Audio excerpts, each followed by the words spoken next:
É com muita alegria, com muita honra e respeito, né, que eu assumo essa posição, né, de ser alguém como um vaso de barro nas mãos do Senhor, para que o Senhor faça o que Ele quer fazer. Eu agradeço a confiança dos nossos pastores, né? Eu tenho essa consciência que para um pastor que conduz as suas ovelhas com amor, com cuidado, não é uma tarefa fácil entregar esse lugar para nenhuma outra pessoa, porque é um lugar de responsabilidade, né? Morte e vida estão no poder da língua, né? Então, uma palavra mal colocada pode causar feridas, dores, às vezes difíceis de reparar. Mas uma palavra bem direcionada pela voz do Espírito de Deus também pode produzir vida eterna. E esse é o desejo do meu coração, que a palavra do Senhor liberada através, né, dos textos que nós vamos refletir aqui possam gerar vida eterna no nosso coração. Tudo que eu mais desejei para essa manhã foi que a presença de Jesus estivesse aqui. E eu já pude sentir através dos louvores, em cada momento, no período de intercessão que antecedeu o início desse culto, Jesus nesse lugar. E essa presença é tudo que a gente mais precisa. Que essa verdade, essa realidade da presença de Jesus possa inundar nossos corações nessa manhã. Peço que tu faça uma oração junto comigo. Fala: Senhor Jesus, eu vim te encontrar nessa manhã. Me dá coração para sentir, mente para compreender e um caráter firme para sair daqui e praticar a tua palavra. Amém? Vamos juntos. Essa palavra tem como o contexto 2 Samuel, capítulo 7, a partir do versículo 1. Queria que você pudesse abrir junto comigo, e a Carol vai nos ajudar também, colocando o texto ali no telão. Essa palavra me chamou a atenção após a pregação do pastor que nos instruía a respeito, né, da igreja privada e da igreja pública, né? E isso é um tema, para quem não esteve ainda nas pregações anteriores, né? Deus trouxe uma visão, um direcionamento para essa igreja. Cada casa, né? Cada família. E esse é o entendimento que Deus trouxe para a nossa liderança.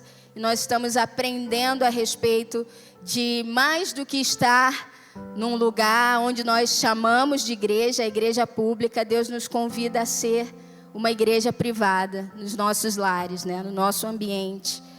E eu queria ler junto com vocês capítulo 7, versículo 1 de 2 Samuel.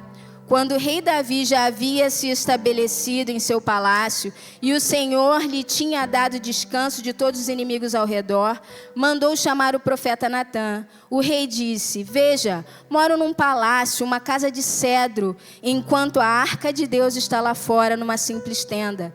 Natã respondeu ao rei: Faça o que tem em mente, pois o Senhor está com o rei. Naquela mesma noite, porém, o Senhor disse a Natã: Vá e diga ao meu servo Davi que assim diz o Senhor: Acaso cabe a você construir uma casa para eu habitar?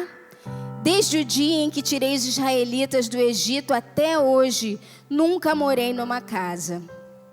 Sempre acompanhei o povo de um lugar para outro, numa tenda, num tabernáculo. E, no entanto, onde quer que eu tenha ido com os israelitas, nunca me queixei às tribos de Israel e aos pastores do meu povo. Nunca lhes perguntei: por que não construíram para mim um palácio, uma casa de cedro? Isso me chamou muita atenção, porque eu estava lendo e eu vi: mas Deus, o Senhor usou 3 palavras diferentes para dizer uma coisa que parecia ser a mesma coisa. Ele diz: nunca habitei numa casa, sempre acompanhei o meu povo numa tenda, num tabernáculo. Só que eu aprendi ao longo dos anos que não existe nada solto na Bíblia. Nada está escrito por acaso e nada é sem sentido. Então eu fui buscar a respeito do porquê Deus tinha usado 3 palavras diferentes para dizer aquilo que parecia ser a mesma coisa, né? E nesse contexto aqui eu queria que vocês pudessem entender que Davi tinha passado por muitas batalhas até de fato se tornar rei. E nesse momento aqui ele estava reinando sobre todo Israel, só que Davi nunca tinha construído para si mesmo um palácio. Não sei se vocês já pararam para pensar nisso, ouvindo ou lendo a história de Davi. Ele mesmo nunca tinha construído para si mesmo um palácio. No capítulo 5, versículo 11, a gente vê, de 2 Samuel, tá? A gente está em 2 Samuel, que Hirão, rei de Tiro, é que fez isso para Davi.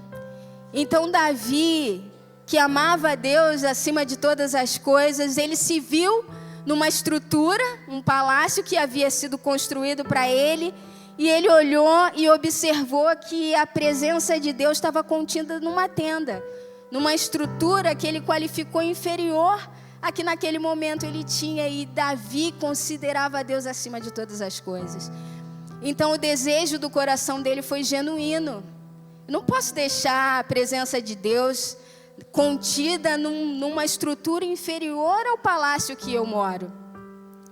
E a gente observa aqui que inicialmente Deus resistiu à ideia que Davi teve, mas acolheu ao desejo sincero do coração dele, porque Deus não permitiu que Davi construísse aquele lugar, mas concedeu ao seu filho Salomão a oportunidade de fazer isso.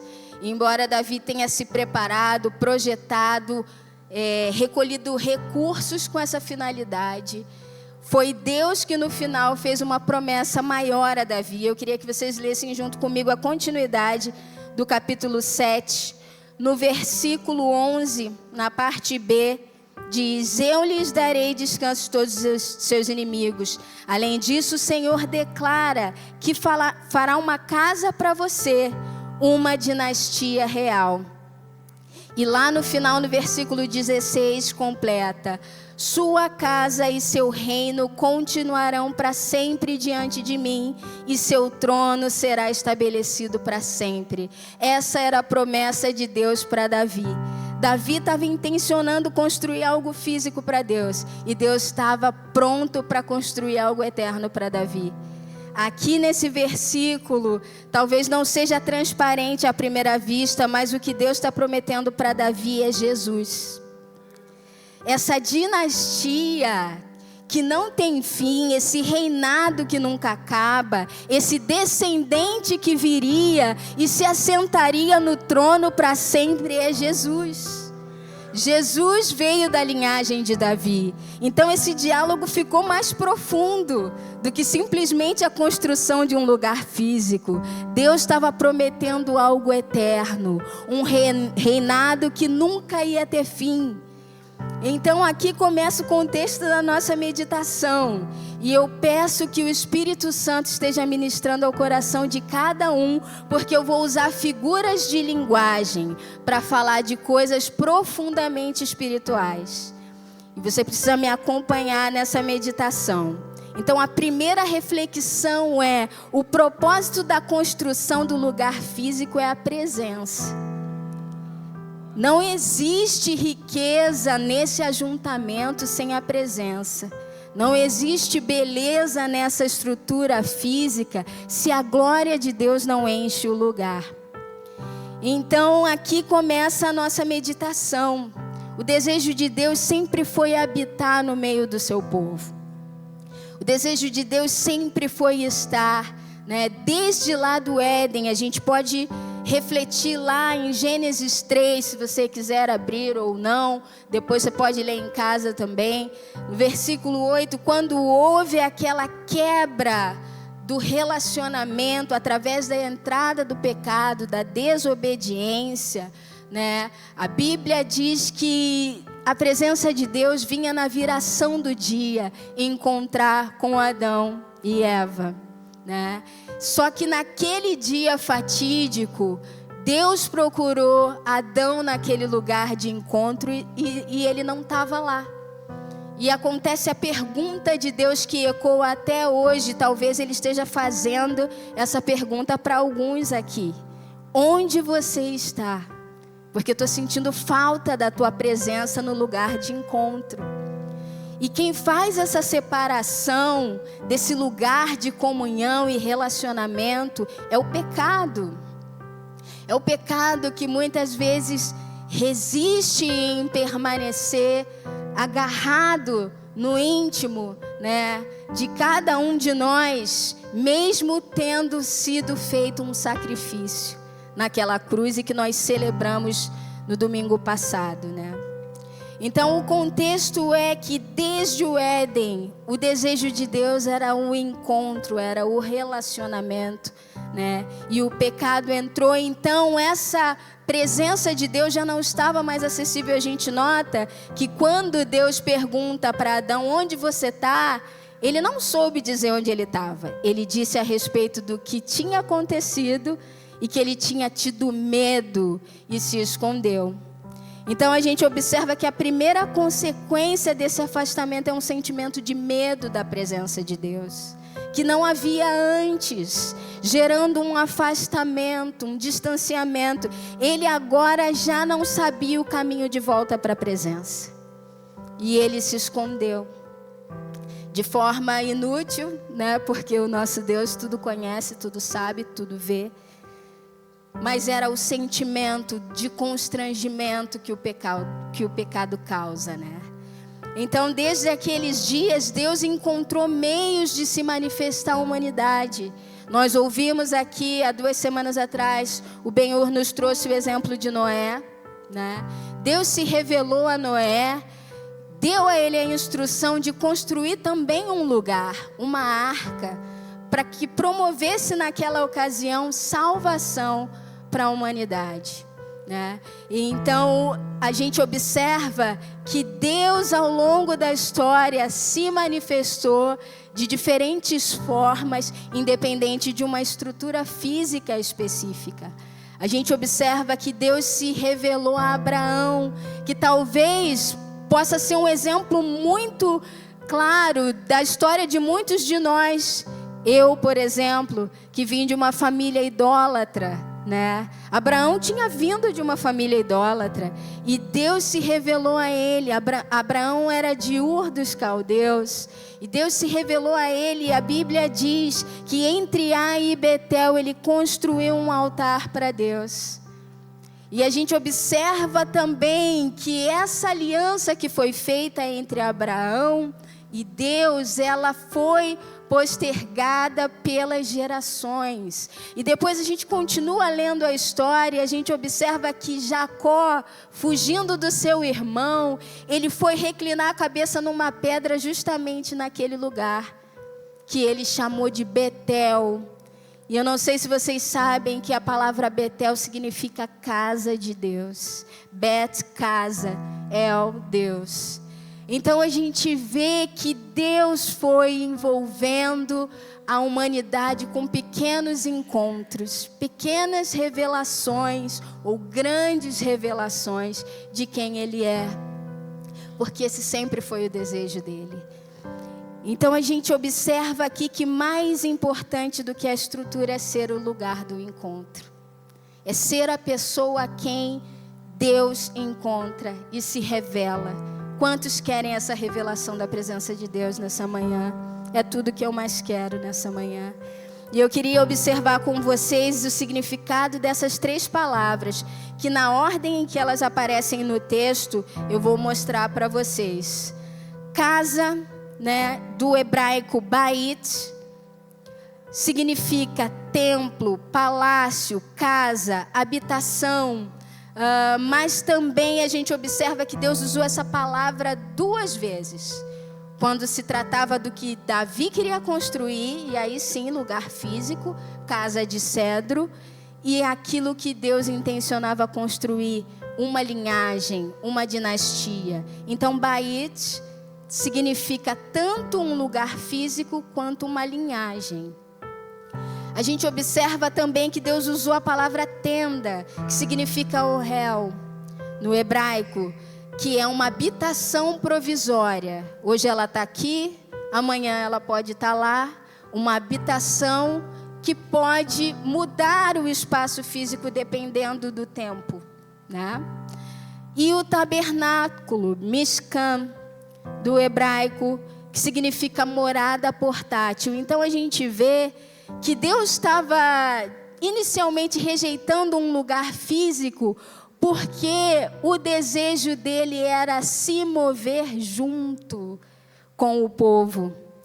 E foi por isso que ele desejou estar numa estrutura como uma tenda, um tabernáculo, porque era a maneira como essa habitação móvel, esse lugar portátil, podia conduzir a presença dele enquanto o povo se movia durante o tempo que saiu do Egito, que esteve no deserto. Então tudo se referia a um momento na história, mas o desejo principal sempre esteve ali: Deus habitar no meio do seu povo. Amém? Vocês estão me acompanhando? Então vamos continuar juntos. Eu queria destacar aqui com vocês o que moveu, né? A gente vê nos Salmos que Davi era um cara extremamente apaixonado pela presença de Deus. Vocês já se emocionaram com os Salmos que Davi escreveu? Já choraram juntos? Já se viram refletidos naquelas palavras? Então Davi era esse cara que no Salmo 27 disse: uma coisa peço ao Senhor e a buscarei, que eu possa morar na casa do Senhor todos os dias da minha vida, e contemplar a beleza do Senhor e assistir no seu templo. Esse era o desejo dele, e era por isso que ele queria construir esse lugar. E o espaço que a gente constrói com qual objetivo? Qual tem sido o objetivo das nossas construções? O objetivo de Davi era só esse: uma coisa peço ao Senhor. E essa oportunidade foi concedida a Salomão. E eu gostaria de destacar aqui 3 aspectos dessa construção que Salomão fez. 2 deles o Ben-Hur já citou na pregação dele, mas isso é uma série, então a gente vai dar continuidade a muitos pensamentos em comum que vão ser contextualizados de forma diferente. E eu queria observar com vocês que Salomão escolheu qualidade para construir o templo. A gente observa em 1 Reis 5:17. Eu queria que vocês abrissem lá.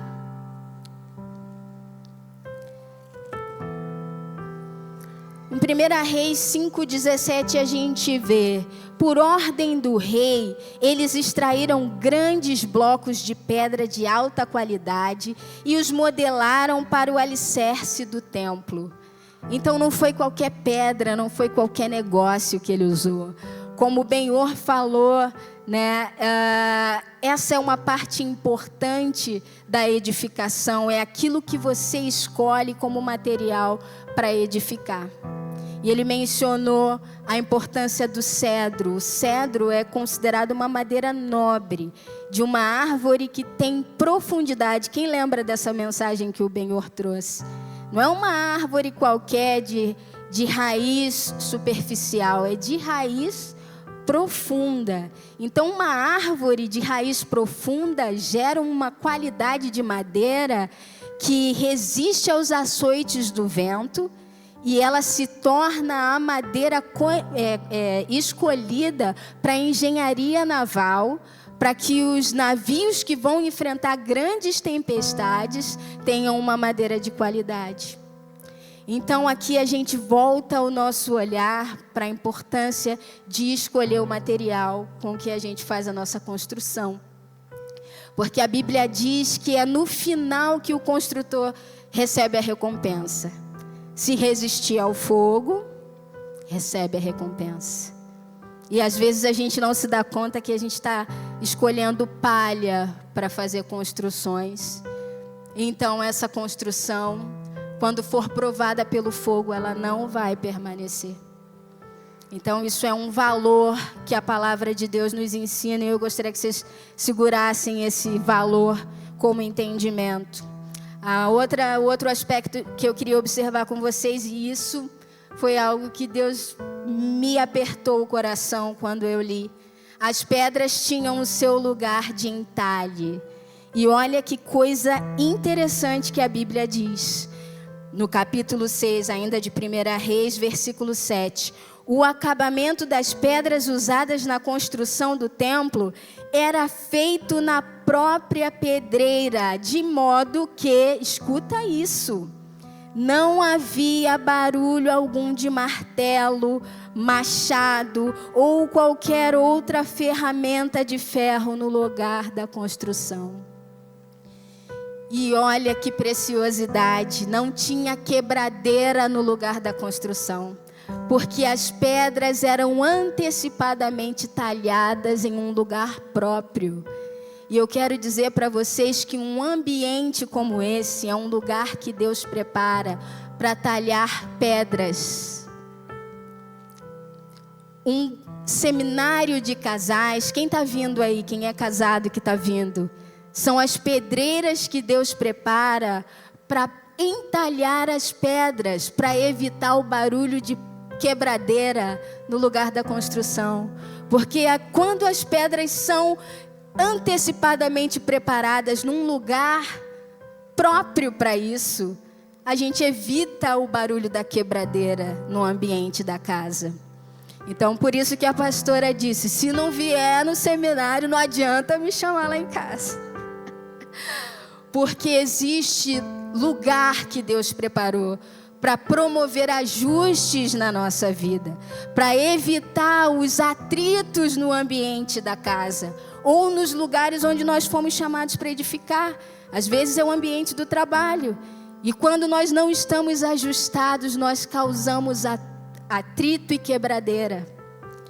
Então, ambientes como esse, ambientes espirituais, ambientes de célula, talvez você tenha se questionado por que o pastor e a pastora me colocaram nessa célula. Estava tão acostumada com aquela outra. Mas às vezes nesse convívio com os desiguais, né? Talvez tem gente que tu acha, essas pessoas não são parecidas comigo. Mas é nesse convívio que Deus promove entalhes. Talvez Deus tenha colocado uma nova liderança sobre você esse ano, que tu pensou, mas eu acho que não combina. Mas Deus sabe como promover os entalhes nas nossas vidas. Então não fuja das pedreiras que Deus prepara, porque isso causa harmonia no ambiente da construção. Amém? Pegaram essa segunda informação? Vamos para a terceira então. A edificação exigiu tempo. E isso o Benhor também nos ensinou através da palavra, né? Não é consenso o tempo que levou para que a arca ficasse pronta. Dizem entre 40 e 100 anos. Tem teoria que diz que até 120 anos. Tá? Então não foi pouco tempo. E aqui a gente observa uma outra construção. A gente está falando aqui do Templo de Salomão. A Bíblia nos mostra que levou 7 anos essa construção que ele fez. Aqui no capítulo 7, versículo 1 de 1 Reis, diz: Salomão também construiu... Não é essa parte, é anterior. No capítulo 6, versículo 38, perdão. A construção toda foi completada no 8º mês, no mês de Bu, durante o 11º ano do seu reinado. Portanto, a construção do templo levou 7 anos. Então, a gente observa que não é da noite para o dia que as coisas ficam prontas. Não aquilo que tem valor, não aquilo que vai durar, né? E eu estava lendo isso aqui, me trouxe a lembrança, um filme antigo, não sei quem assistiu, um filme do Adam Sandler, que se chama Clique. E ele tinha uma necessidade muito grande de progredir, né, na carreira dele. Ele queria muito ser promovido. e ele encontra um controle que permite ele avançar as partes indesejáveis, ou que ele tinha pouca paciência, né? Quando ele ficava doente, pula para o momento que eu já estiver bom. Quando ele estava num momento de processo de construção de um trabalho, pula para a parte que eu for promovido. E o enredo é que no fim da história, ele avançou tanto para os momentos que ele achava que era importante para ele viver, que ele perdeu as partes principais da vida. Ele perdeu o crescimento dos filhos dele, ele perdeu a morte do pai dele, ele não viu muitos momentos importantes, que no final ele tinha conseguido a promoção que ele queria, mas ele tinha perdido o principal. Então, muitas vezes, assim, somos nós nas nossas ansiedades, né? Queremos o resultado, queremos a construção pronta e não temos nenhuma paciência com o processo. Em investir tempo naquilo que a gente considera, de fato, algo de valor. E a família é um valor, né? A família é um valor que a sociedade tem perdido aos poucos, né? A gente vive num contexto hoje que muitas crianças não conhecem mais a realidade de ter pai e mãe vivendo dentro da mesma casa, né? Então, a gente observa que algumas coisas precisam ser renovadas no nosso entendimento. E uma dessas coisas é aquilo no qual a gente investe tempo. Às vezes a gente quer o resultado de um título, por exemplo. Eu quero uma formação, mas as pessoas não têm sequer a paciência de passar pelo processo de construir o seu trabalho de construção de finalização de curso. Elas pagam para outra pessoa para fazer o seu trabalho e depois elas vão para o mercado de trabalho sem o preparo necessário para serem os profissionais que vão servir a sociedade. Então, a gente precisa entender o valor do investimento do tempo, né? Porque existe uma pressão na sociedade para que a gente gere resultados. Mas nós não podemos ter bons resultados sem nos submetermos aos processos de construção. Processos que levam tempo. Pegaram essa outra informação? E eu queria refletir com vocês sobre uma outra coisa que me chamou muito a atenção nesse texto, que está no capítulo 7, versículo 1, que Salomão também construiu para ele mesmo um palácio. Só que o palácio que ele construiu para si mesmo era maior do que aquele que ele tinha construído para Deus. E isso me chamou muita atenção. A gente vê lá em 1 Reis 7, versículo 1, Salomão também construiu para si um palácio que levou 13 anos para terminá-lo, ou seja, quase o dobro do tempo que ele gastou para a construção do templo, ele gastou para construir para si mesmo um lugar. E aqui, na continuidade do texto, diz que esse lugar media 45 metros de comprimento, 22 de largura, 13 de altura. E se a gente volta lá no capítulo 6, versículo 2, a gente observa que o templo que ele construiu para Deus media 27 metros, ou seja, era um lugar menor. E Deus me chamou muita atenção sobre isso, porque muitas vezes essa história da nossa vida, a gente reserva esse espaço para edificar para Deus. E passa o resto da nossa vida edificando coisas para a gente mesmo, né? Aquilo que a gente intenciona construir para nós, toma o dobro do tempo daquilo que a gente investe para criar um espaço para Deus na nossa vida, né? E isso teve uma consequência enorme. E é algo que, quando eu era adolescente, eu chorava lendo e eu percebi que não mudou, eu ainda choro. Quando eu leio Eclesiastes capítulo 12, o conselho que Salomão deixa para os jovens. No início, ele abre Eclesiastes falando a respeito de que tudo é vaidade, porque ele construiu e ele não se privou de nenhum prazer que a vida podia dar para ele. E ele fez isso com intensidade. Tinha 1000 mulheres, né? Ele diz aqui, se você tiver paciência para ler, eu espero que você tenha, porque a Bíblia é uma riqueza, não vou conseguir trazer para vocês todos os detalhes das coisas que eu li. Mas a Bíblia diz que ele construiu um outro palácio para a mulher dele, do tamanho do dele, né? Ela era filha de Faraó, uma das mulheres que ele tinha, porque ele tinha 1000. Então ele fez muitas coisas e no final ele diz: tudo é vaidade, correr atrás do vento. E ele deixa um conselho para os jovens: lembra-te do teu Criador no dia da tua mocidade, porque virão os maus dias, virão os dias em que você não vai ter prazer. E não espera, né, chegar aquele momento em que o corpo vai voltar para a terra, né? E o espírito vai voltar para Deus. E aí é nessa hora que as tuas construções vão ser avaliadas. Só que já não vai dar mais tempo de mudar nada. O que você construiu, construiu. O material que você escolheu, você escolheu. O tempo que você decidiu investir no que você quis, ele já passou. Agora os teus resultados vão falar por você. Você não vai ter mais voz. O que você construiu é que vai ficar contando a tua história aí. E o que é que a gente vai deixar para contar a nossa história? O que está levando mais tempo da nossa vida para construir? As coisas que a gente escolheu construir para a gente mesmo, como Salomão fez, ou o espaço que a gente está edificando para Deus? Essa é uma reflexão que eu gostaria de fazer junto com vocês nessa manhã.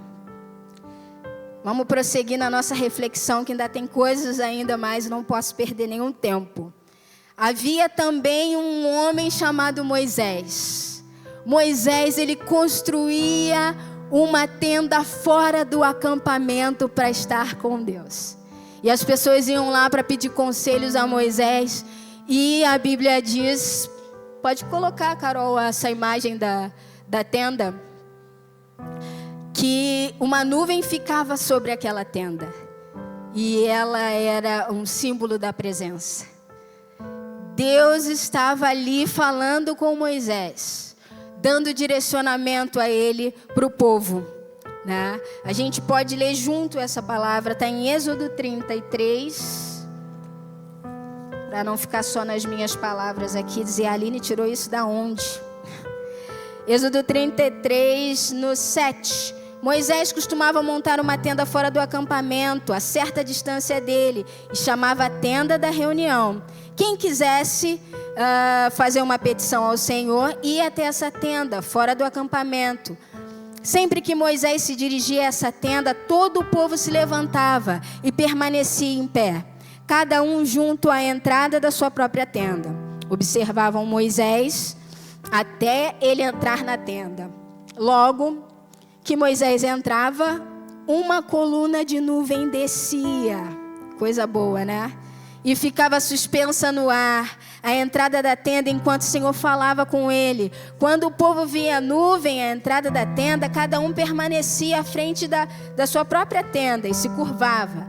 Ali o Senhor falava com Moisés face a face, como quem fala com um amigo. Eu acho isso muito lindo. Eu acho isso muito lindo. Como quem fala com um amigo. Depois Moisés voltava ao acampamento, mas seu jovem auxiliar Josué, filho de Num, ficava na tenda. E aqui eu abro um espaço para falar da importância dos construtores de tenda. Moisés era um construtor de tenda. Ele fazia o lugar e a presença de Deus ia lá e pousava em cima, porque ele era o amigo. Ele era a pessoa com quem Deus queria ter um relacionamento. E ele queria um relacionamento com Deus. Então ele construía o lugar. E muitas vezes eu digo isso, eu passei por uma fase de frieza espiritual enorme. E Deus precisou me apresentar os armadores de tenda. E o maior armador de tenda da minha vida foi meu pai. Muitas vezes eu girava a maçaneta de casa e eu me deparava com meu pai deitado no chão. Aí ele levantava a cabeça assim para ver quem estava entrando e o rosto dele estava molhado de lágrimas. Ele estava na tenda, na presença de Deus. Muitas vezes eu vi isso. Muitas vezes eu entrei em casa e vi essa cena. E aquilo me marcou profundamente. a gente precisa construir um lugar para Deus dentro da nossa casa. A gente precisa que essa nuvem da presença esteja sobre nós. Nós não éramos uma família perfeita, não tínhamos nada, mas isso estava sobre a minha casa. Essa nuvem estava sobre a minha casa. E ela fez toda a diferença na história da minha vida. Na adolescência, Deus também me cercou de armadores de tenda. Algumas são minhas amigas até hoje. Eram pessoas que se reuniam e diziam assim: a gente vai fazer vigília hoje na casa de quem? Nós tínhamos vida normal, a gente ia ao cinema, a gente fazia as coisas normais, mas tinha esse algo a mais, tinha essa diferença. Eu lembro que numa época, agora eu vou entregar a minha idade, aconteceu o avivamento de Pensacola. Se vocês tiverem curiosidade, podem buscar na internet, que eu não estou contando a história da carochinha. Lá na Flórida. E Deus visitou aquele lugar profundamente. E esse avivamento durou 5 anos. Ele começou num Dia dos Pais, em que tinha um ajuntamento de líderes e homens de Deus que estavam em jejum e oração. E aquela reunião começou e não parou por 5 anos. E uma família da minha igreja lá no Rio foi até aquele lugar porque eles queriam ver como é que era um avivamento que estava acontecendo. E eles foram até aquele lugar e eles voltaram cheios daquela presença, daquele poder. E eu lembro que a esposa, começou a fazer reuniões na casa dela. E nós, curiosos que éramos, a gente queria saber o que é isso. Que a gente via que os cultos, ela estava tomada pela presença do Espírito Santo. E a gente queria saber o que é isso. E aí a gente começou a fazer reunião na casa dela. E a gente começou a receber esse poder na nossa vida. E agora a gente não queria mais que parasse aquilo. Todo fim de semana a gente queria fazer vigília na casa de alguém. Então esses são os armadores de tenda. As pessoas que criam um espaço para que Deus promova encontros. E eu cheguei aqui, eu conheci armadores de tenda. Os nossos pastores são armadores de tenda. Eu fiquei maravilhada quando eu cheguei e soube que para você servir, você chega aqui 1 hora antes e fica orando e adorando, preparando o ambiente para que a igreja seja tocada pela presença de Deus. São os armadores de tenda. Glauberto é um armador de tenda.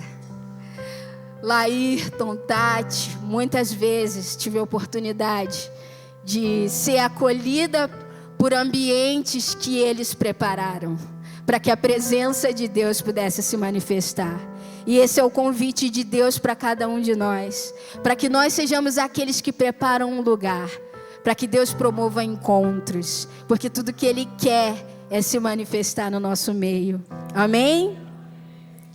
Vamos para uma próxima estrutura. Muito importante. Tem um detalhe nessa palavra que eu não falei. Josué nunca se apartava da tenda. Vocês perceberam isso? É assim que começam os grandes ministérios. Não são só pessoas que querem fazer algo, mas que desenvolvem o prazer pela presença de Deus. Josué, antes de saber que ele ia suceder Moisés, a Bíblia diz aqui, não estou mentindo, ele ficava lá, desfrutando daquele ambiente que havia sido preparado por Moisés. Aquele encontro, aquela nuvem que parava naquele lugar, ele não queria sair, porque é isso que a presença de Deus faz. Ela é graciosa, ela é prazerosa. Quando Deus toma um ambiente, a gente não quer ir embora. Nos dias que antecederam a conferência, nós nos reuníamos na sala de oração. Aquela hora passava depressa, porque é bom adorar, sentir Deus no nosso meio. A lágrima vem, o coração fica batendo mais forte. E a gente precisa de mais disso na nossa vida. Vamos prosseguir. A gente vê que esse medo da presença, ele se manifestava no coração do povo. Em Êxodo 24, houve um convite de Deus, versículo 1. Então o Senhor disse a Moisés: suba ao monte para encontrar-se comigo e traga Arão, Nadab, Abiú, 70 líderes de Israel. todos devem adorar de longe. Olha que triste. Todos devem adorar de longe. E a gente vê lá que Deus não resiste, né? Primeiro ele disse, eles devem adorar de longe. Mas aí, no versículo 9, a gente vê, depois Moisés, Arão, Nadab e Abiú e os líderes, né, os 70 líderes subiram ao monte, onde viram o Deus de Israel. E sob os pés dele havia uma superfície azulada como safira e clara como o céu. E embora esses nobres de Israel tenham visto Deus, ele não os destruiu. Porque Deus queria esse relacionamento. Deus queria que mais pessoas, além de Moisés, subissem aquele monte. Nunca foi o desejo de Deus encontrar com um só. Deus queria essa comunhão. Ele não os destruiu e eles participaram de uma refeição na presença dele. Que coisa preciosa! A presença de Deus em um banquete armado para que eles pudessem se deliciar daquele momento de comunhão uns com os outros e com o Senhor. Então a gente observa que essa separação, esse medo vinha do pecado, porque mesmo depois deles terem tido esse momento, essa presença, eles disseram, não, Moisés, sobe você. Vai lá, escuta o que Deus tem para falar para nós e depois você traz a mensagem. Eles não quiseram se envolver com aquela presença. Eles ouviram a voz de Deus no trovão, eles viram fogo em torno daquele monte, mas eles tiveram medo. Não é o mesmo sentimento que Adão teve? Não é o mesmo receio de ser consumido? E aquele sentimento, a falta de consciência de ser tão amado por Deus, né? Então a gente vê que Deus então instrui Moisés a construir um lugar. Porque tudo bem, o povo não pode se aproximar de mim do jeito que está. O pecado ainda faz separação, então vamos construir um lugar. Porque eu quero continuar caminhando no meio do meu povo. Eu quero poder estar no meio desse acampamento. Vai ser de uma maneira determinada, mas eu vou continuar no meio do povo. Então a instrução vem em Êxodo 25, versículo 8. Instrua os israelitas a construírem para mim um santuário, para que eu viva no meio deles. Devem fazer um tabernáculo e sua mobília de acordo com o modelo que lhes darei. Eu vou pedir para Carol colocar esse modelo para a gente. A coisa importante é que o tabernáculo ficava no meio do acampamento de Israel e as 12 tribos se organizavam ao redor dele, o que simbolizava como Deus deseja estar no centro da vida do seu povo. Mas afinal, o que havia dentro do tabernáculo? Logo que se entrava no átrio, um lugar acessível a todo o povo, a primeira coisa que se via era o altar de sacrifícios. Ele era feito de madeira, coberto de cobre e possuía chifres em seus 4 cantos, um símbolo de poder. Neste altar, sacrifícios eram feitos continuamente, e por ser a primeira coisa vista, lembrava ao povo de que só podiam ir a Deus por meio do sacrifício. É claro que ele apontava para Jesus, o sacrifício supremo em nosso lugar. Entre o altar e a tenda estava localizada a pia de cobre, que era cheia de água para que Arão e seus filhos pudessem lavar as mãos e os pés antes de entrarem na tenda e cumprirem suas obrigações. A pia simbolizava a lavagem do Espírito Santo que os cristãos recebem em seu novo nascimento. Ao entrar na tenda, um lugar restrito apenas aos sacerdotes, se via o candelabro ao lado esquerdo, a mesa dos pães ao lado direito e o altar de incenso ao meio, antes do véu. A mesa de pães era feita de madeira e coberta de ouro. Sobre ela ficavam 12 pães, representando as tribos de Israel. Estes pães eram trocados semanalmente, e eram um lembrete de que Deus proveu o pão de cada dia ao seu povo. Mas ele também apontava para Jesus, o pão dos céus. O candelabro era feito de ouro puro e possuía 7 lâmpadas que iluminavam o tabernáculo para os serviços dos sacerdotes. O povo deveria sempre oferecer azeite para que as lâmpadas permanecessem acesas o tempo todo, o que simbolizava a luz de Deus em meio ao seu povo. O próximo objeto, que ficava antes do véu, era o altar de incenso. Ele também era feito de madeira e coberto de ouro. Ali, o sacerdote deveria queimar o incenso todos os dias, pela manhã e pela tarde. O incenso deveria queimar continuamente e também era uma simbologia, dessa vez, referente à oração do povo subindo ao Senhor. O fogo para queimar o incenso era trazido do altar dos sacrifícios, e o fogo que o sacerdote usava para acender o candelabro vinha do altar de incenso. De uma forma ou de outra, ambos vinham do altar de sacrifícios, onde havia um fogo que veio da parte do Senhor. O véu que separava o lugar santo do lugar santíssimo simbolizava a separação entre homem e Deus por causa do pecado.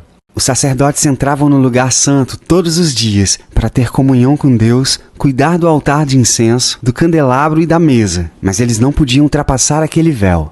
O lugar santíssimo era reservado para o sumo sacerdote, que entrava ali apenas uma vez por ano, no dia da expiação. Todos esses cuidados eram porque ali, no lugar santíssimo, era onde o próprio Deus habitava. Lá estava a Arca da Aliança, o objeto central do culto. Ela era feita de madeira e revestida de ouro por dentro e por fora. Sua tampa era chamada de propiciatório, com querubins presos em cada uma das extremidades, e dentro dela havia as tábuas da lei, a vara de Arão que floresceu e um pouco do maná. A arca representava a presença de Deus, mas era restrita apenas ao sumo sacerdote, escondida atrás do véu. Como eu disse, desde o Éden, sempre desejou habitar entre nós. Só que havia uma separação por causa do pecado, e eu não vou falar de todos os detalhes, porque tomaria tempo, e por isso que eu escolhi fazer essa panorâmica do vídeo, né? Mas que a gente pudesse se deter ao fato de que uma vez por ano, um homem podia entrar naquele lugar santíssimo. Tinha um véu que separava, e aquele acesso ele não era dado a qualquer um. Então o que a gente observa aqui?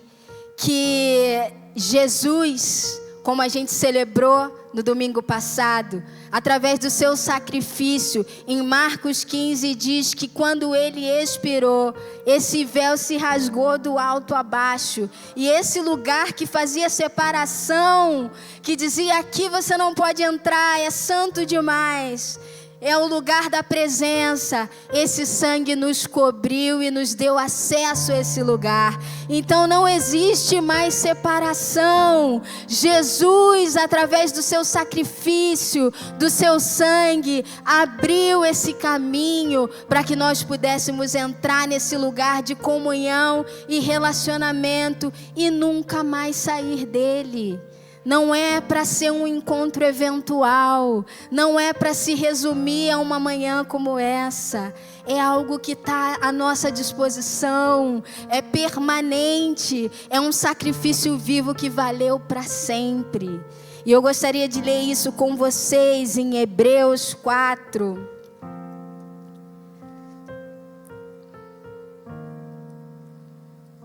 No capítulo 4, no versículo 14. Visto, portanto, que temos um grande sumo sacerdote que entrou no céu, Jesus, Filho de Deus, apeguemo-nos firmemente àquilo que cremos. Nosso sumo sacerdote entende nossas fraquezas, pois enfrentou as mesmas tentações que nós, mas nunca pecou. Assim, aproximemo-nos com toda a confiança do trono da graça, onde receberemos misericórdia e encontraremos graça para nos ajudar quando for preciso. Amém? Esse lugar é o lugar da presença, é o caminho, é um novo e vivo caminho aberto por Jesus. Isso a gente precisa valorizar e sermos movidos por essa presença. Essa presença precisa mover a nossa fome, essa presença precisa mover nossas motivações.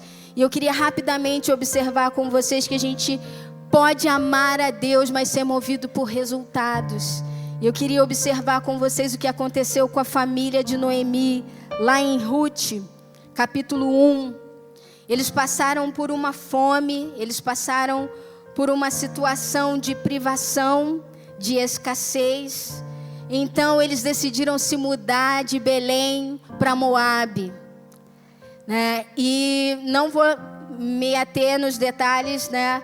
Mas o que acontece é que ela perde o marido, ela perde os filhos, ela fica sem nada, mas ela ouve, lá no versículo 6 do capítulo 1, ela soube em Moabe que o Senhor havia abençoado o seu povo, dando-lhe boas colheitas. Então ela sai para fazer o caminho de volta.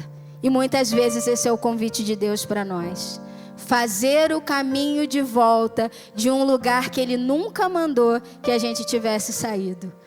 Porque Deus tem propósitos para a nossa vida.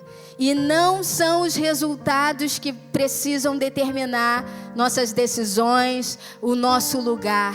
A presença precisa determinar isso para nós.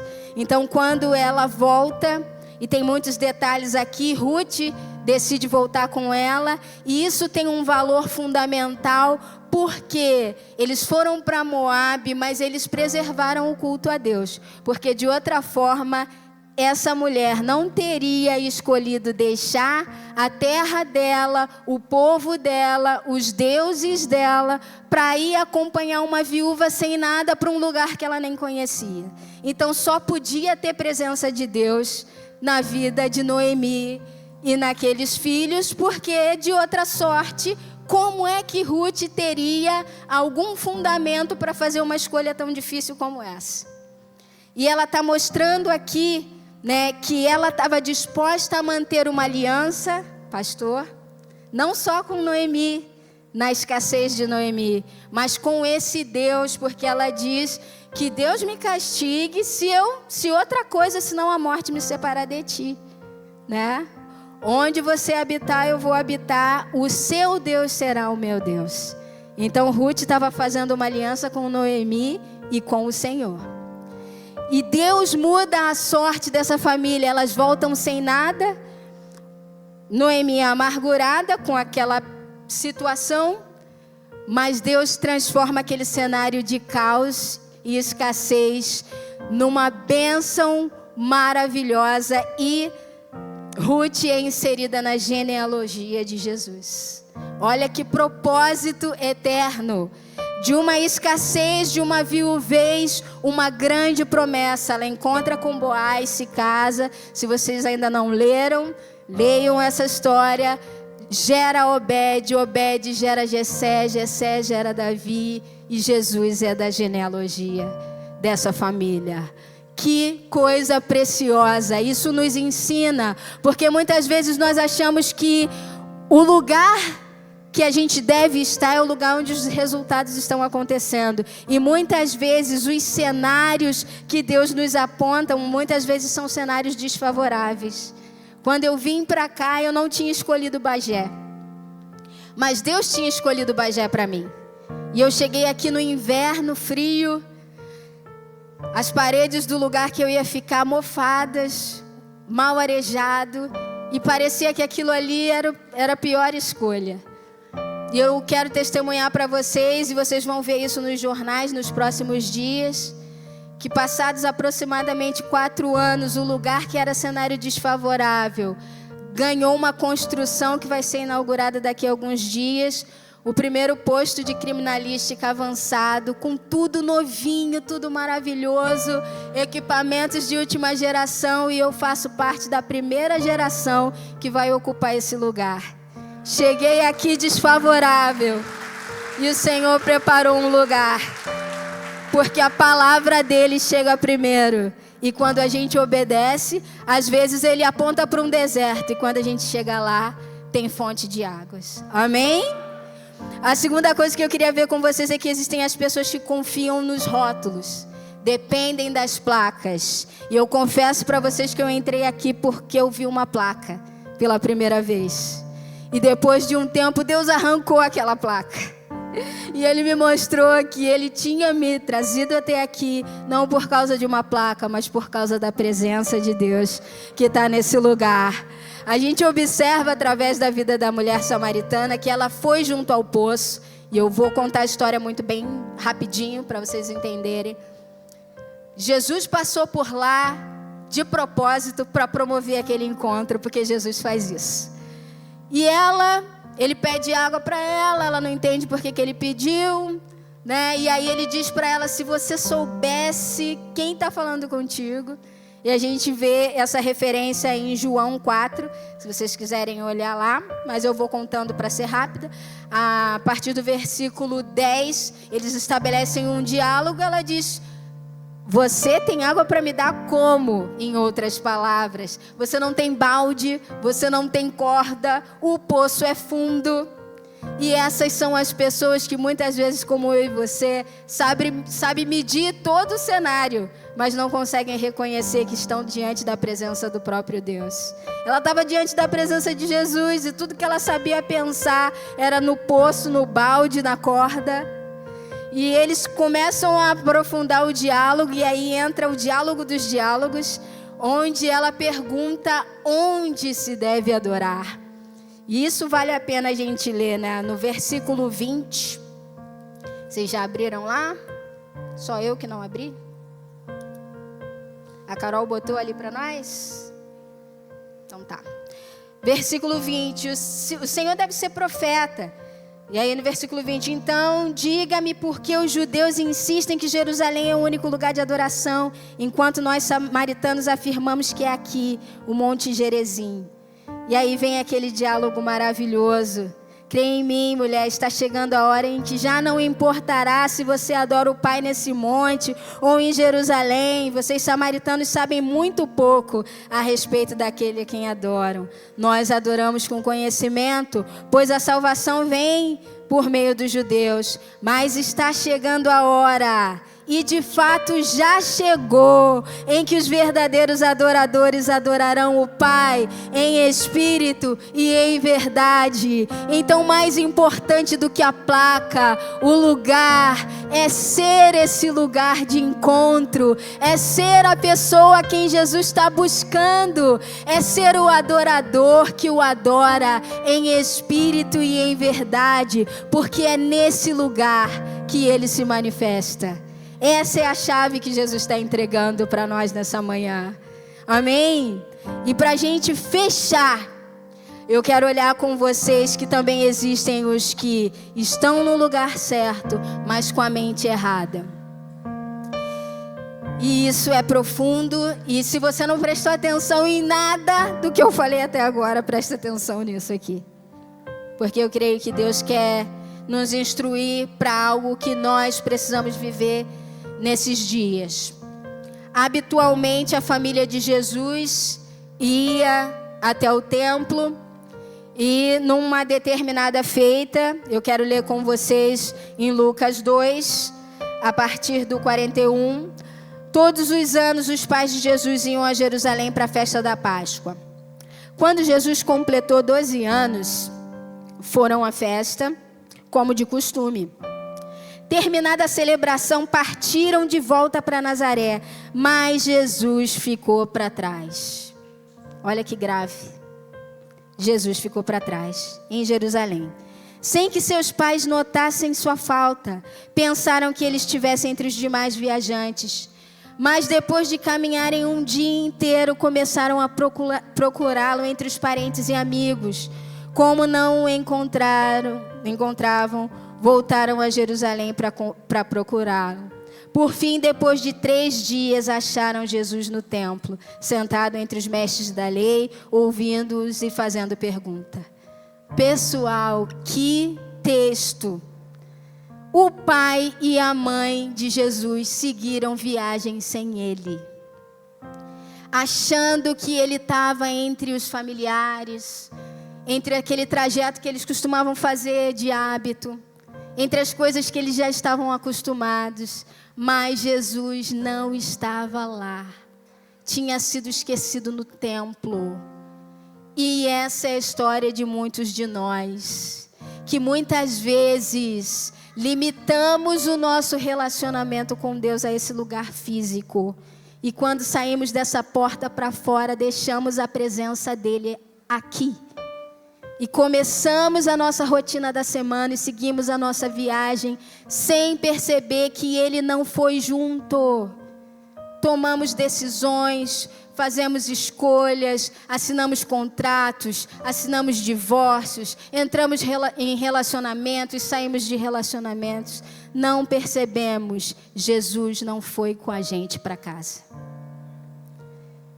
E isso é muito sério, pessoal. O desejo do meu coração é que enquanto eu estou falando aqui, o Espírito de Deus possa ministrar o coração de cada um aqui. Porque existe em algum momento da trajetória individual de cada um, um momento de despertamento e de percepção onde a presença de Jesus está. Porque foi o que aconteceu com Maria e com José. Eles estavam bem fazendo aquele trajeto até que em algum momento eles foram despertados. De alguma forma, eu achava que ele estava aqui, mas ele não está.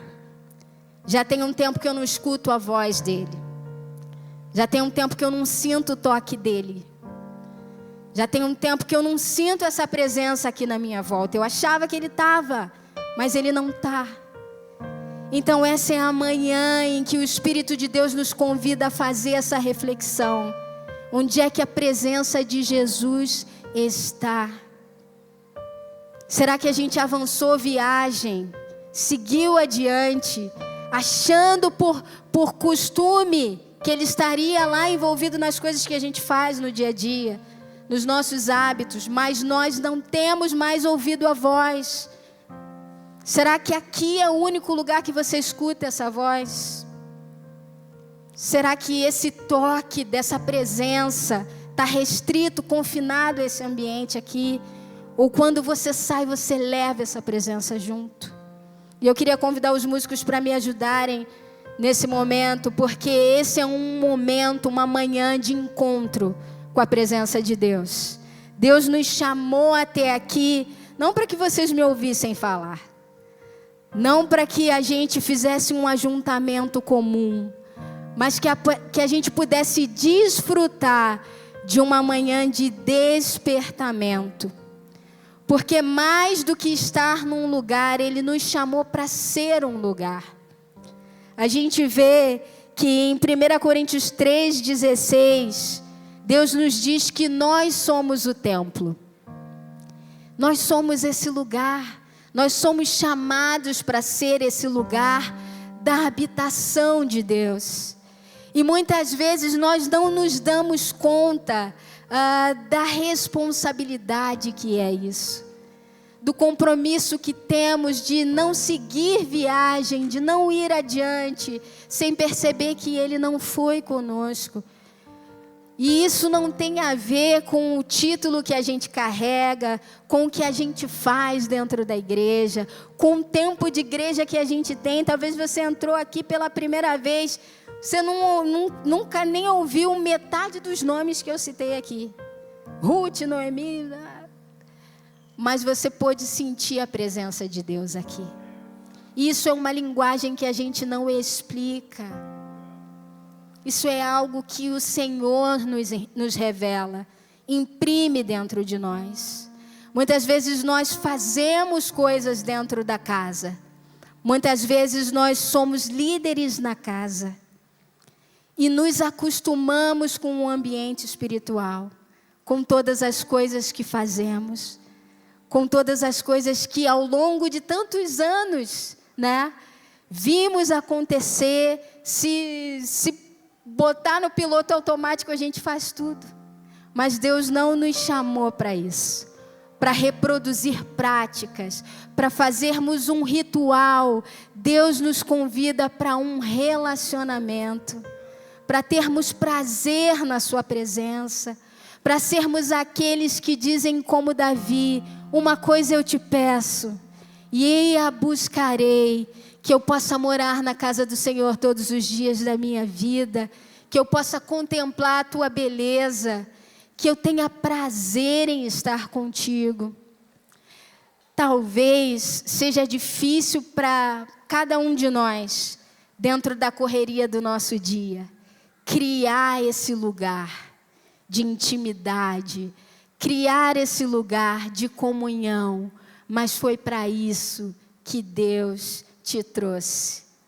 É esse o convite que Deus nos faz. Que o teu coração possa ser despertado essa manhã, assim como o meu coração está sendo despertado por Deus para o valor da presença, para o valor do relacionamento, para o valor da intimidade, mais do que estar num lugar. Deus quer que nós sejamos o lugar. E eu queria que a gente junto pudesse ouvir e louvar o Senhor, porque eu creio que essa é uma manhã em que a presença de Deus já está enchendo a casa. E ao ouvir esse convite do Espírito Santo, não seja resistente. Não seja resistente, não tente com a tua mente racionalizar essa hora. Faça como Maria e José fizeram. Deixa o Espírito Santo te levar e fazer o caminho de volta.